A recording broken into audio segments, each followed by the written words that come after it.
Les gens achèvent leur première partie de 9 parties qui vont jouer aujourd'hui. Jusqu'au 18 juillet, le Delta de Trois-Rivières devient le terrain de jeu des meilleurs joueurs de Scrabble au monde.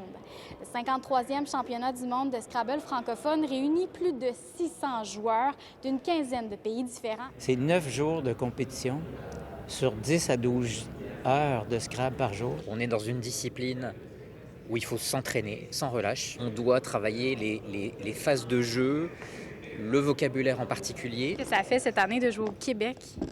Représente les couleurs locales, fait que c'est sûr qu'on veut encore mieux faire que quand c'est à l'extérieur, en Europe ou en Afrique. C'est à partir d'ici qu'on fait le streaming qu'on diffuse sur Internet. On sélectionne 2 personnes qui sont renommées très, très bons, proches d'être champions du monde pour jouer en ligne. Dans les joueurs à surveiller, un seul nom est sur toutes les lèvres. Nigel Richard, un Néo-Zélandais qui a remporté plusieurs championnats du monde de Scrabble francophone sans parler français et qui a aussi remporté le championnat hispanophone sans parler espagnol.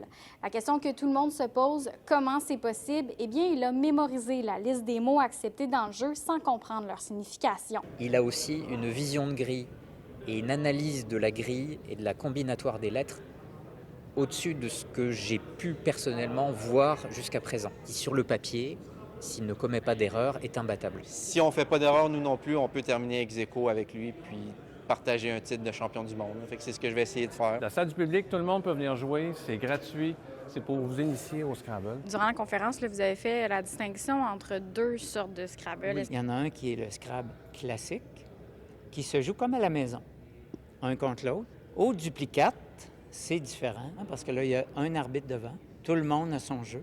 Tout le monde a les mêmes lettres à chaque coup, mais enregistre les points seulement qu'il a fait. Il s'apprête à annoncer le coup qui va être retenu avec les lettres qui sont là ici. Pour 41 points, vous placez horizontalement en K1, 6 carrés. Aujourd'hui, ils sont 145. Demain, ils vont être 350.